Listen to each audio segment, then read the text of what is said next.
Masechet Gittin Daf Kaf He. Yesterday in the Mishnah, we saw that there is a requirement that the get be written for a particular woman, and it brought 4 cases where the get is invalid. The first one is students are just learning how to write.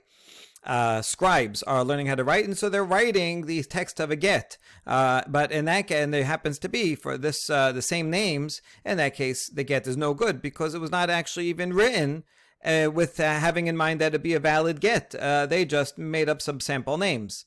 And so there, it's not written even as a get, so certainly it's no good. The second case was some guy who has name is Avraham, and he has a wife Sarah, and he was thinking to give it to her, then he changed his mind and is not going to use it. So it was written as a get, but now someone else with the same names wants to use it, so that's also invalid because it was written for one particular Sarah and they're married to Avraham, and so now another Sarah married to a different Avraham cannot use it. The third case was an even bigger chidush of the same man with two wives who happen to both be named Sarah, and he has in mind when he writes it that he's going to use it for the older one. He cannot use it for the younger one, so even that's also invalid, even though it's the same guy. And the last case, we brought in Berira, and Berira is going to be the main topic today. That's where he says, I'm going to use write it. He has to scribe, write it with whoever I decide later to give it to, right? So keep it open-ended, and later on I will designate who I retroactively wanted it to be written for. Even that is no good. Okay, so now all those Gittin are invalid, meaning pasul, but now we're going to talk about, are they also posel? What's the difference between pasul and posel? Pasul means the get is invalid and the wife cannot remarry based on it. Posel, the question is, can she eventually, when she does get divorced or the guy dies, can she marry a kohen? Is she considered a divorcee? So this is an in-between category, right? If it is a good get, then she is divorced, she can marry anyone else, but not a kohen, if it's a totally valid good get. If it's nothing at all, if the guy just hands her a piece of paper, a blank piece of paper, then nobody would say that's nothing. Even if he says, here is a get, but it's a blank piece of paper, then she is not divorced and she is not pisula to marry a kohen eventually later on if the husband dies, right? It will be only if he dies. If he eventually does divorce her properly, then she will be a gerusha and couldn't marry a kohen. But let's say he dies, then she could marry a kohen if it's just a blank piece of paper. But there are cases that are in between where it's a problem, it's something wrong with the get, so that's why it's invalid, but it's enough of a get, right? It is a written as a get and is good enough that it does something, and so we end up being machmir both ways. She is not divorced, but eventually, if the husband dies, she cannot marry a kohen. So that's the worst of all worlds in a way. If I can think of an analogy in modern times, right? If I pay for something with good currency, fine, that works. That's a valid exchange. If I give the vendor a blank piece of paper and say, here's $10, or I give them some just monopoly money, that's obvious that it's fake money, then it's invalid and there's no consequences. On the other hand, if it's in between, if I make a color photocopy of a dollar bill and give it to him, then not only is the sale invalid, but it's actually worse. I'm going to be convicted of using counterfeit money. And so being more similar actually to the real thing, but not the real thing, actually causes a problem and is still invalid. All right, so now we're going to have a bunch of different opinions about each of these 4 cases. All of them are pasul, but which of them are posel? Amar Rav, kulan poslin bekihuna chutz min ha-rishona. Rav says all of the last 3 cases make the woman a pisula to marry, except for the first one. Remember, the first one is where the scribes are simply learning, practicing to write a get. In that case, it's not a get at all. It happens to have words of a get, but it'd be the same as just printing out, photocopying get. It was not just for fun. And it's not written having in mind that it will be a get used by anyone. So in that case, that get is totally zero. And in that case, nothing happened. She can marry a Kohen. But in the other cases where the son Avraham wrote it for his wife Sarah as and had in mind that it should be a get, so this paper is a valid get. There's a technical problem that the wrong person used it. So in that case, it is invalid, but is good enough that she cannot marry a Kohen, and all the more so cases 3 and 4. Ushmuel Amar Afrishon Name Posel. Shemuel is the most machmir opinion and says, even in the first case, I know they didn't have in mind that this would be a usable get, but they are scribes and they did write the correct form language, and therefore anyone looking at it says, yeah, this is a get. They don't know what the person had in mind. So yes, it's invalid, but it's good enough that it also makes the woman pesula according to Shemuel. V'azda Shemuel etameh, de'amar Shemuel, kol makom sheshanu chachamim, get pasul, pasul uposel. Halisa pesula, pesula uposalta min ha'achin. Shemuel follows his own reasoning that he says elsewhere, because Shemuel makes a general blanket statement that any time you find the Chachamim, Shemuel's a first generation Amorah, so he's talking about the Tanaim, anytime that you find in Tanaitic sources that the Chachamim say the get is pasul, that means not only that the get is invalid, but that it also will disqualify the wife from marrying a Kohen. Always. And so in this cases also, all 4 cases, it says this is pasul, so it's also posel. Shemuel adds on to the general rule that applies also to a chalitza pesula. Chalitza would mean that a woman who is shomeret yavam, she has to do yibum or chalitza. She can't marry anybody else until one of the brothers does yibum or chalitza. But what if one of the brothers comes and does a problematic chalitza? We'll see an example now. So what is the status of that chalitza? So others might say if it's really a problematic chalitza, and then it will be 0, and so she could still do yibum. But if it's a somewhat okay chalitza, then that will make her into the worst of all worlds. The chalitza will be invalid, so she can't marry anybody else, but it'll be valid enough that none of the brothers can do yibum, because it's somewhat valid. And so also the word chalitza pesula, always when you find it in Tanaitic literature, means that the chalitza is invalid. She can't marry anybody else, but it also makes her disqualified from doing yibum with any of the brothers. Let's see an example of what's a chalitza like that. B'marava amri mishmed Rabbi Elazar semol velayla pesulot uposlot. If you do chalitza, but she takes the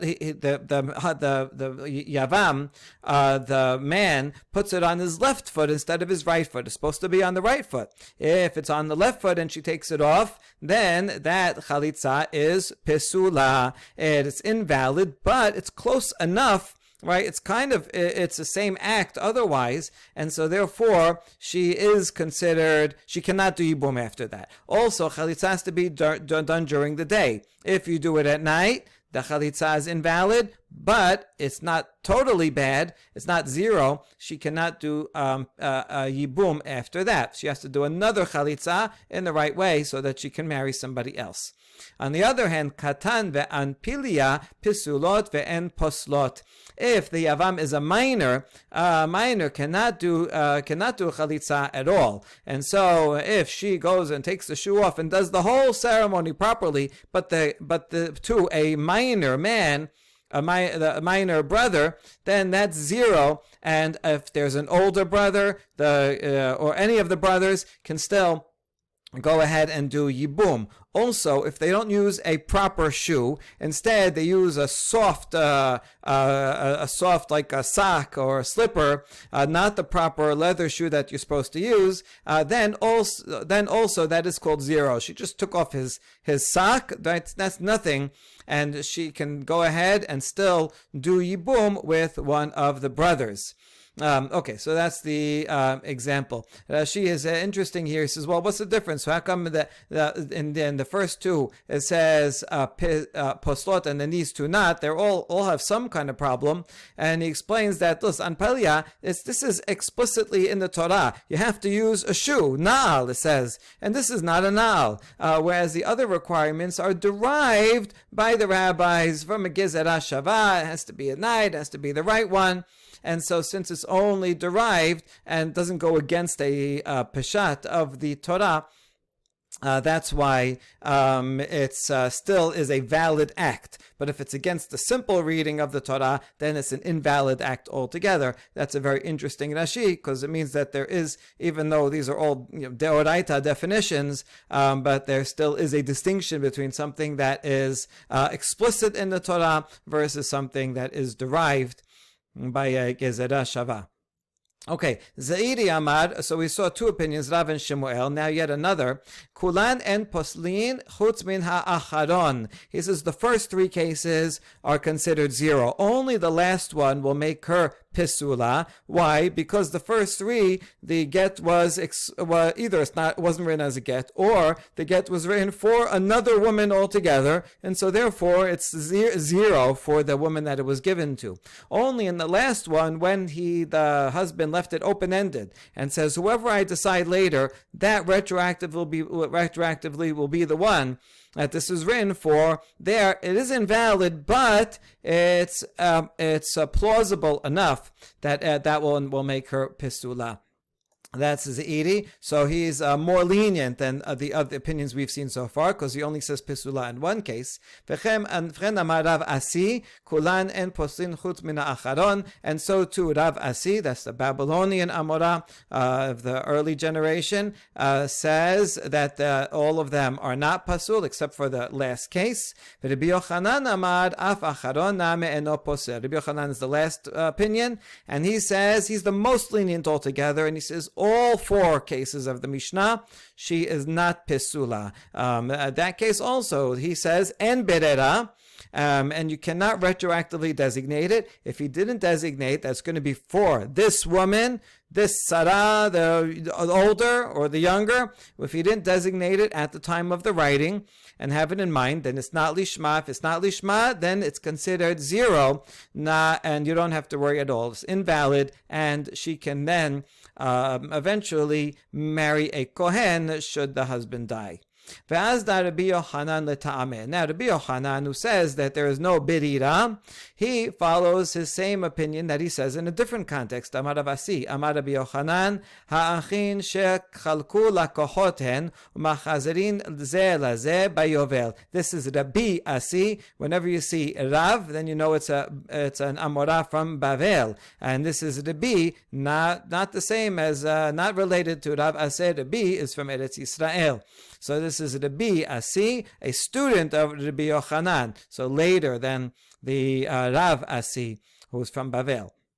Okay, he says in the name of Rabbi Yochanan that Hachin Shechalku, brothers who inherit an inheritance. So their father died, and the father just has one big estate, and he leaves it to his children. And now let's say there's two sons. The father doesn't designate, you get part A, you get field B. Rather, he leaves the whole thing. And then the brothers, they sit down and they decide, listen, I'll take field A, you take field B. So the brothers split it up. And they are considered lakohoten. They are like purchasers, and therefore machazirin ze laze bayovel. When the yovel comes, just like if I buy your field in the 30th year of the cycle, then the yovel comes, and now the field reverts back to you. You are the original owner.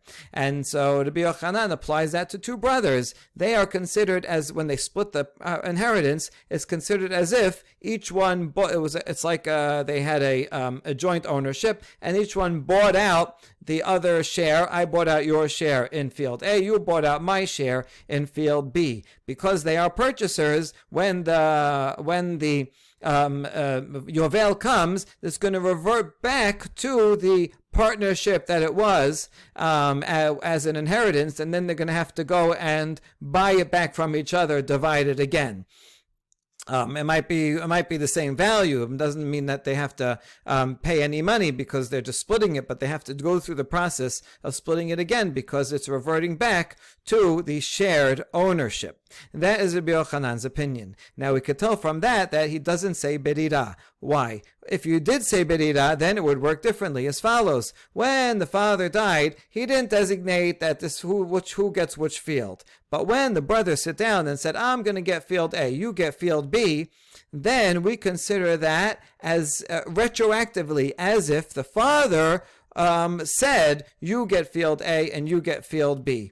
And therefore, it was never in a partnership, but rather it directly went from the father to this one and the father to the other one. And therefore, they didn't purchase it from each other. This is the ownership. It's not going to revert back to the father. He's not around anymore. And so therefore, they would not have to purchase it from each other. But Rabbi Yochanan does not say that. So evidently, he does not hold of berira, not in the case of a get, and not in the case of the inheritance. Good. So that's good that Rabbi Yochanan is consistent. But now being consistent is also a problem because we wonder, why do you have to say it twice? Why couldn't he just teach us his principle in one context and I could figure out he doesn't have berira and I would apply that to the other context too? So we explained, Usricha, we needed him to teach it in both. Di'itmar beha kamar Rabbi Yochanan de'en berira, mishum de'ba'inan laha lishma. If he only said it regarding the case of divorce, where someone is reusing a get that was, or any of the four cases that was written for someone else, I might say, no, only in this case, Rabbi Yochanan says berira doesn't work because the Torah says, goes out of its way and says la, it has to be written lishma at the time of the writing.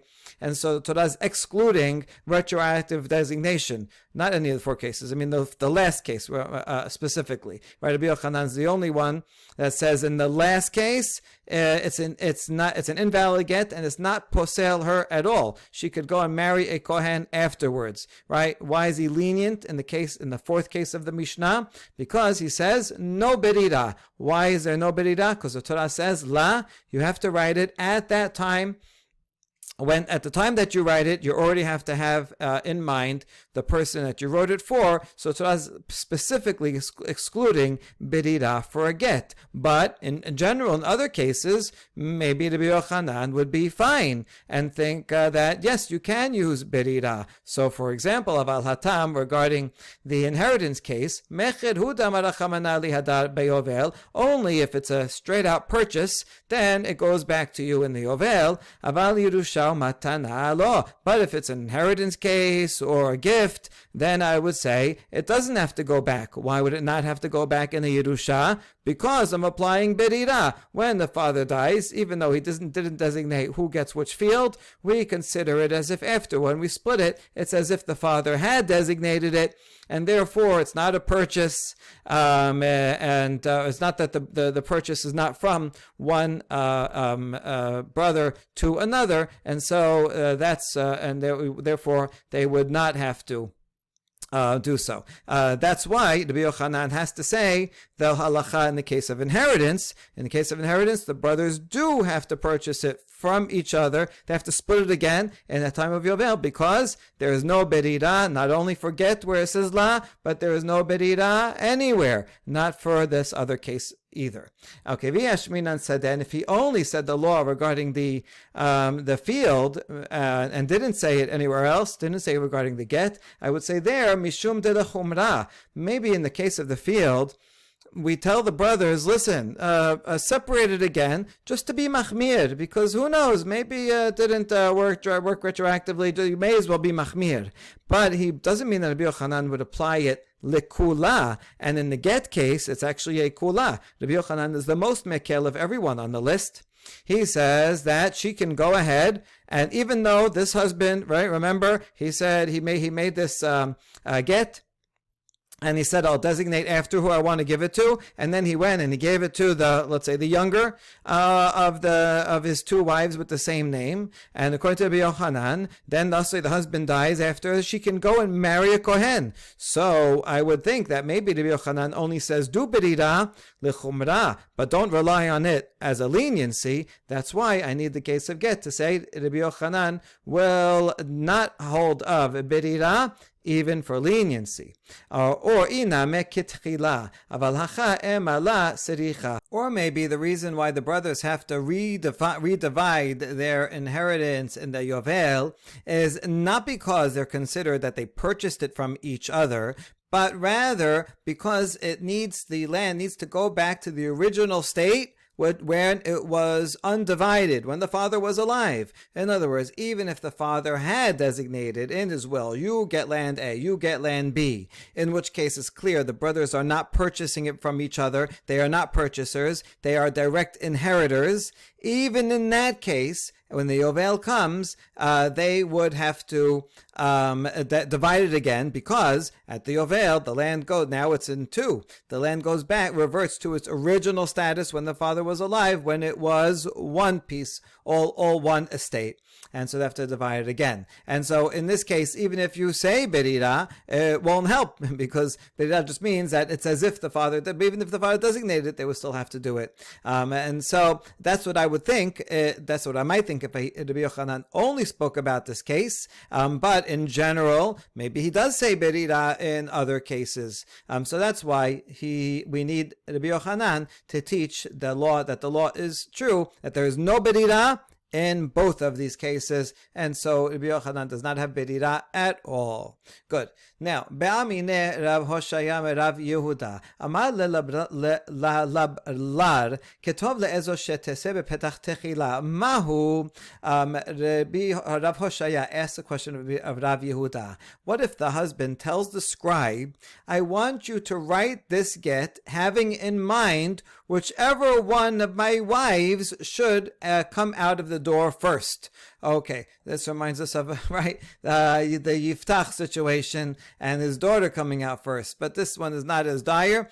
He's not going to sacrifice her, but only divorce her. Okay, so whoever comes out first, that's who it's going to be. Is that valid? Can you say, right, retroactively, then whoever comes out of the door first, that will be the one that the scribe had in mind? Is that a valid get?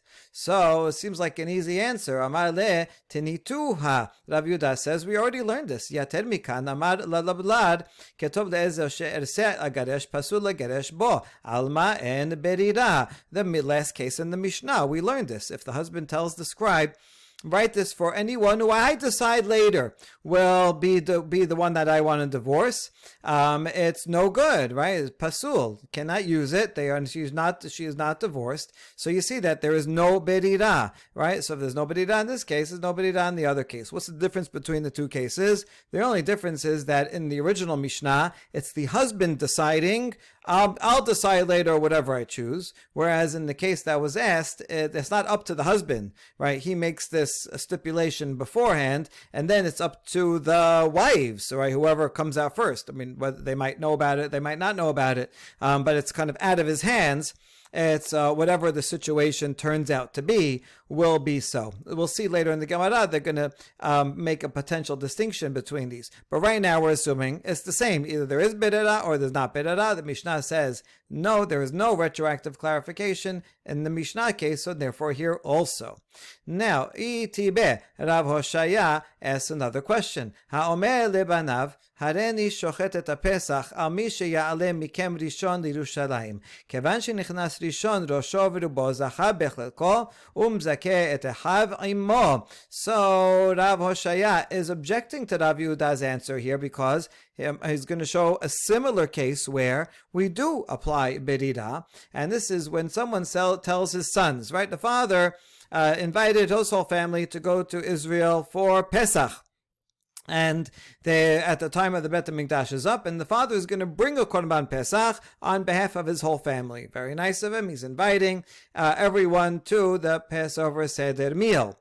And he says, I'm going to do Shechita on this Pesach. Remember, for Korban Pesach, you have to sign up for a Korban Pesach before it's slaughtered. You can't sign up after. You have to be part of a group. So he says, I'm gonna do this. I'm gonna do slaughter this Korban Pesach for whoever among you, my sons, comes first to Yerushalayim. He wants them to have a race and come as early as possible. Whoever's first, I will do that. Once the first one, whoever's the fastest, enters into the border of Yerushalayim, really like a race, right? His head and most of his body gets in. Zacha, he gets to be the one that wins the race, and he gains a portion in the Korban Pesach. Bechelko, Zacha bechelko, he gets his own portion. And we'll talk about this in a second. Mezakeh echav imo, he also will acquire the portion of his brothers also. In other words, the father wants all the brothers to be included, and so this brother, by entering, will acquire his own portion, and we'll see in a few minutes that he also will acquire the portion of all the brothers. So anyway, the point here is that this seems like retroactive designation. When the father says that he's going to whoever comes in first, then the Pesach offering will be for him. So basically saying, right at the time, right now, it's before he killed the Korban Pesach. He makes this announcement. Then he goes before the sons are there, and he kills the Korban Pesach. So Korban Pesach is now killed, and retroactively, whoever comes in first will be able to acquire the Korban, and he'll be the one that the father had in mind, and retroactively therefore is included in the Korban Pesach. So here you have, it's a very similar case, just like whichever wife comes out of the door first, here whichever son enters into the borders of Yerushalayim first, he will be part of my Korban Pesach. So what are you going to do with that? What's the difference? So Rav Yehuda says to him, Amar le Hoshaya beri ma'inyan Pesachim esel Gittin. You can't compare the two cases, my son Hoshaya, Pesach and Get. Ha'itmar Allah Amar Rabbi Yochanan kedei lezarazan b'misvot. Rabbi Yochanan already explained this case, that really the father had in mind all of his sons the whole time. And he was just giving this race to get them to be zealous for mitzvot, so that they're all run to do it. But really, it doesn't matter who came first and who second. They're all going to be included. So there's no retroactive designation. And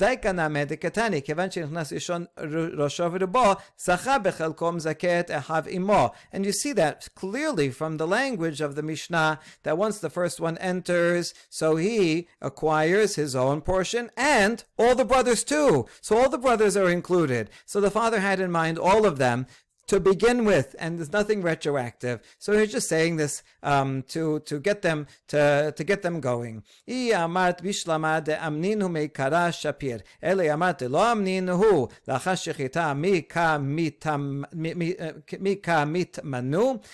this is obvious that he had in mind all of them from before, because if you said that he appointed them and had in mind that they would be part of his Korban Pesach before he slaughtered it, then it makes sense. It has to be. But if not, that he said, no, he's only going to include them after he killed Korban Pesach. After he killed Korban Pesach, can you include someone? You can't. You have to be registered before. We have a Mishnah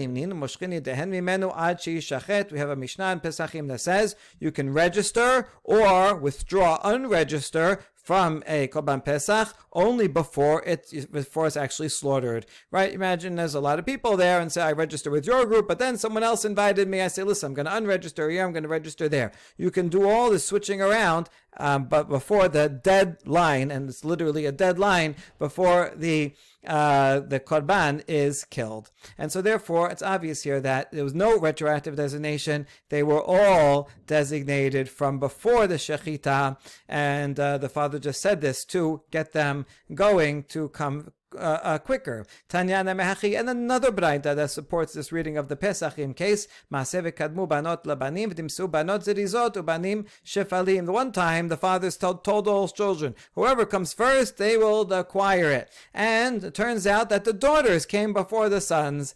And you see that the daughters are even more zealous and more enthusiastic, and the sons were lazy, right? So the Braita, by saying that, the point is to be critical of the sons. Hey, why are you being so lazy? But obviously they are included because the father had them all in mind, and this language that he said was not actually a condition, was not retroactive, was just a way of saying, like, last one in is a rotten egg, but they're not really a rotten egg.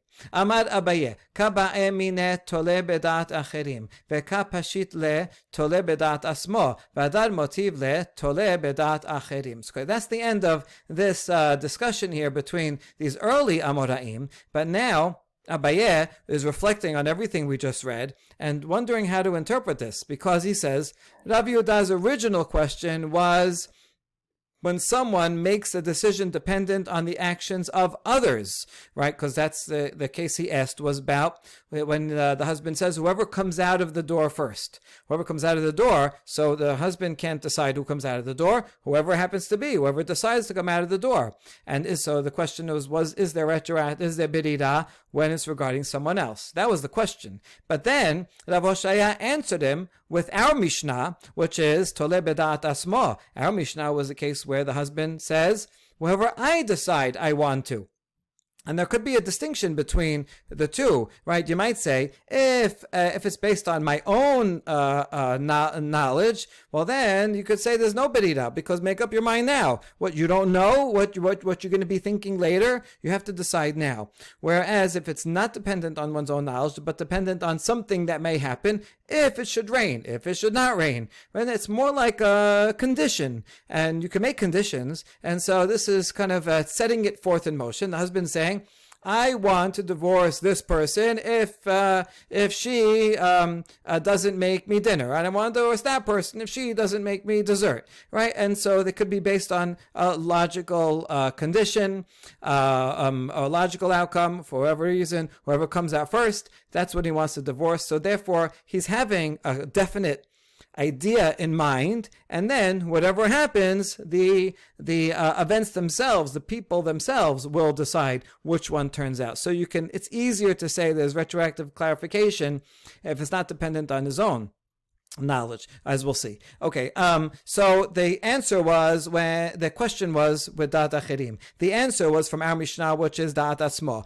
V'hadar motiv le tole beda'at achirim. And then Rabbi Hoshaya asked a question from the case of Pesachim, which is also dependent on others, because that's which son is going to come first, right? That's not the father, but the father's decision, but rather which son decides that they are going to come first. So we're comparing apples and oranges. Why are they? I don't understand this conversation. That's Abaye's question. Amar Rava, my kushya. What's the problem here? Dilma demandi it leberera lashena tole bedat asmo velo shena tole bedat acherim. It leberera umande let leberera lo shena tole bedat asmo lo shena tole bedat acherim let leberera. Right, it's no problem. Rava says maybe the one who says there is berira says there's always berira, and it doesn't make a difference whether it's dependent on his own decision or someone else's decision. There is always berira. And the one who says there's no berira says there's never berira. It doesn't matter whose decision it is, right? Why should it make a difference whose decision it is? You have to, either it's designated now or it's not designated now, and you can't do anything retroactively, or you could do everything retroactively, and that would make sense of the conversation back and forth. Okay, so that's Rava's answer to Abaye. However, Amar le Rav Meshashia le Rava. Rav Meshashia tells Rava, not so fast, this assumption. You can't assume that you hold a berira across the board or not across the board. Here, look, v'had biyuda de tole bedat asmo velet le berira v'tole bedat acherim it le berira. We see that the biyuda, the Tana, he says if it's based on one's own decision, there's no berira, but if it's based on someone else's decision, then there is berira. And now we're going to bring two cases where we see that Rabbi Yehuda does make such a distinction. Tole bedat asmo let berira de Tanya. where do we say that according to the Yehuda, if it's based on your own decision, there is no berira? Halokech yain miben hakutim. Omer, shne lugin shani ati leafrish, harehen teruma. Asara maaser rishon, tisha maaser sheni. A guy buys from a Samaritan or a non-Jew, someone that you can assume they did not take terumot and maasrot, so now you have tebel. And let's say he bought 100 log of wine, and he wants to drink it right away, but he doesn't have more vessels because first he's going to have to pour out some for terumah, for maaser, and he doesn't have any other vessels to pour it into, but he wants to drink some right away. So here's what he can do. He can say, listen, the two lugim that I will separate in the future when I get home, right later when I have something tomorrow, I'll separate the terumah. So the two that I separate tomorrow, that will be terumah. And also tomorrow, I'm going to separate 10 for maaser rishon, and I'm also going to separate another 9 for maaser sheni. Maaser sheni is also a tenth, but it's a tenth of what's left. So you already took 10 away from maaser rishon, and so a tenth of 90 would be 9. The terumah there's no set amount, but about 1 in 50 is good. Okay, so he already sees, so he's basically saying whatever I designate later, retroactively will be already designated from now, and therefore I can go and drink. According to the Yehuda, the maaser sheni you can actually just exchange for money, so that won't be a problem, and then you can drink. Don't drink the whole thing. You have to leave some left over because tomorrow there has to be at least 12 left in there. That he has to be 13, so he can separate something from it, and the last 12 will be the terumah and maaser. But he can do that right away. In other words, according to the Bimeir, there is retroactive designation, even though he's the one that will be doing the thing tomorrow. However, the Yehuda, the Yosef, the Shimon, Osrin, these three Tanaim, we're interested in Yehuda now, we're going to see the Shimon's going to come into play in a minute, they say it's no good. Why do they say it's no good? We're going to change our mind later on. But right now we're assuming that the reason that they say is no good is because there's no retroactive designation. You have to take terumah and maaser now. You can't say, whatever part I take in the future will retroactively be terumah and maaser from now, and therefore I can just go ahead and drink now. Doesn't work. Okay, so we see that according to the Yehuda, you cannot use berira if it's dependent on your own actions. However, if it's dependent on someone else's decision, then you can have berira according to the Yehuda, because we say mahi beotan hayamim. We're talking about a case where a husband tells his wife, here is your get from now if I die because of this illness, right? The guy is very ill and he doesn't want his wife, for example, to be subject to yibum, because he has an awful brother. But he doesn't want to give her a get now and be divorced now because he wants to remain married to her, and maybe he'll get better and he'll be okay. So he does this thing. Here's a get from now in case I don't get better. If I get better, then we can continue being happily married. And if not, then if I die, well, once he's dead, he can't give a get anymore. All right, because the death separates them, ends the marriage. So it'd have to be that once he dies, retroactively, this get is good from now. So what's the law? Let's say he does eventually die, and now what's her status in the meantime before he dies? Rabbi Yehuda Omer, harehi ke'eshet ishtacho devareha ulchi mayit have gita. Rabbi Yehuda says before he dies, while he's ill, they are like regular married couple. And all the laws that would apply if she went and was unfaithful to him, that would be an eshet ish, that would be considered adultery. So they're regular married. Only once he dies, then retroactively we say that they had been divorced. But in the meantime, before he dies, they are happily married. So the Yehuda says, and this is considered out of his hands, even though he's the one dying. He's not deciding, I'm going to die. So this is considered the not dependent on his own mind.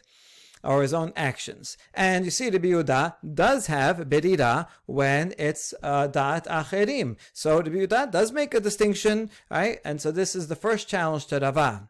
Rashashi doesn't stop there, but he continues to challenge Rava. Right? Remember, Rava is the one that said, whoever says En Berira says across the board. Whoever says Yesh Berira will say Yesh Berira, and it doesn't matter whether it's on his own decision or someone else's decision. That was Rava. Rashashi says, I give you one exception. And here's a second exception. Ha Rabbi Shimon, de tole bedat asmo let leberira, betole bedat acherim it leberira. He makes the same distinction as Rabbi Yehuda and says if it's dependent on his own decision, then there's no retroactive designation, right? You have to decide on your own. But if it's dependent on something out of his control, then there is berira, because he says, listen, I'm setting this in motion, and this is what I want to happen. If A, then retroactively A. If B, then retroactively the other condition. And so where do we see this? The case where it's dependent on himself is the case that we already saw up here. Regarding the teruma, right? That Rabbi Shimon was one of the ones that said you cannot do this. You can't say I'm designating teruma and maaser from now, and eventually late tomorrow when I separate it, it'll be retroactively good from now. No, we have to separate it now. So we see that he cannot do it if it's dependent on his own. But depending on others, it works. Detanya, hareni bo alich al menat shehirse abba, af al pi shelo ratza ha'av mekudeshet. Rabbi Shimon ben Yehuda omer mishum Rabbi Shimon rasa ha'av mekudeshet, lo rasa ha'av ena mekudeshet. So you have this couple, and they're not married, and so this man has bi'ah with this woman, and he says, listen, we're going to go ask your father later if I can marry you, if he'd be okay with that. And if he is okay with that, then I want this bi'ah to be kiddushin. Kiddushin, usually we do it with a ring. You could do it with a shtar. You can also do it with bi'ah. So if your father is in agreement, let's assume that she's in agreement also. And so we didn't ask the father yet. If then this will be kiddushin.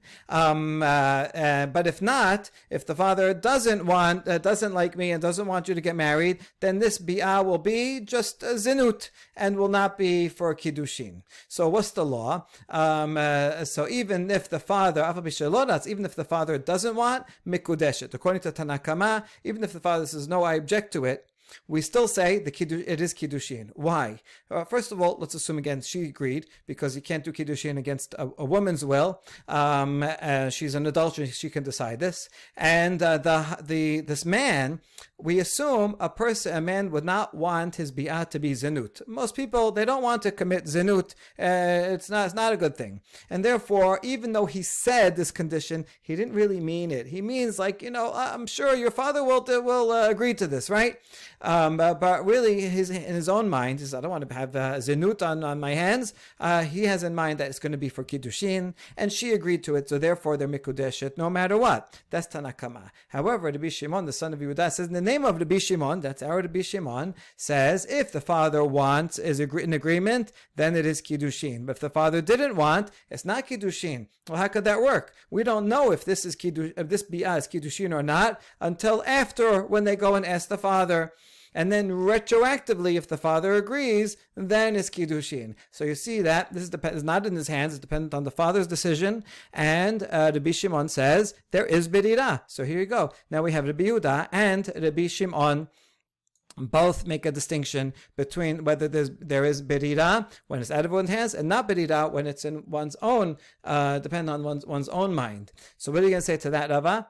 Amar le ben Rabbi Yehuda ben Rabbi Shimon lo shana tole b'da'at asmo v'lo shana tole b'da'at acherim it lehu berira. Rabbi Rava says, actually, your examples are not good. And both Rabbi Yehuda and Rabbi Shimon agree that there is berira, and that's why in the two cases that you brought with the get, that once he dies only retroactively, they are divorced, but in the meantime they're married. That's what Rabbi Yehuda says because there is berira. And in the case of the kiddushin and the bi'ah and asking the father, And Rabbi Shimon said it depends on what the father says, because there is birira. They hold there is birira. And the counterexample you brought regarding the teruma v'hatam, where both Rabbi Yehuda and Rabbi Shimon said you can't do it. Go read that source. It tells you the reason. Amru lo Rabbi Meir,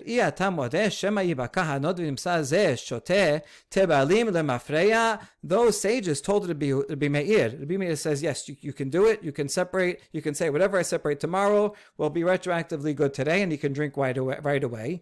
But the other sages, Rabbi Yehuda and Rabbi Shimon, said, wouldn't you agree that we have to worry? What if he drinks now, and then before he gets a chance to separate it, maybe the barrel will burst. The wineskin will burst, and now it'll go over the floor, and now he won't be able to separate the teruma and maaser. And now it will turn out retroactively that he drank tebel. So this is a problem, and we shouldn't allow it to happen. And Rabbi Meir there said, Rabbi Meir said, I don't have to worry about it. How often does that happen? Right?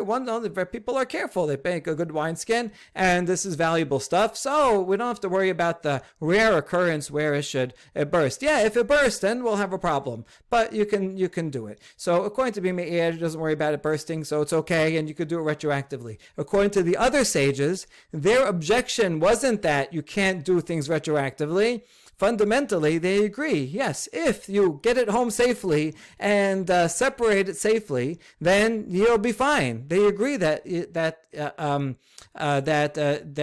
birira works in all cases. Their only worry is that it may break, and then you won't be able to do it later on, and then it will have turned out that you drank tebel. And so Rava has a good answer. In fact, you can't find one example of any Tana who makes a distinction between birira when it's up to my decision, or birira whether it's up to your decision. And that's why the conversation that we saw between Rav Yehuda and Rabbi Hoshaya, where they were talking about these two different cases, one where it's up to the husband to decide which I want to divorce, and one where it's whoever comes out first, where it's not up to him to decide, you can really interchange them and compare them, because either there is birira or there is not birira across the board. Baruch Adonai Le'olam. Amen ve'amen.